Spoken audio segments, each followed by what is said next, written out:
Bueno, Victorinox Artisan, 4 capas y 84 milímetros.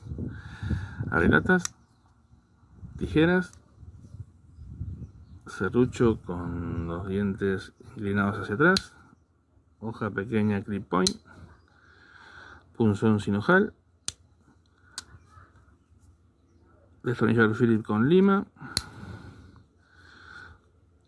hoja grande con marcaje Victoria,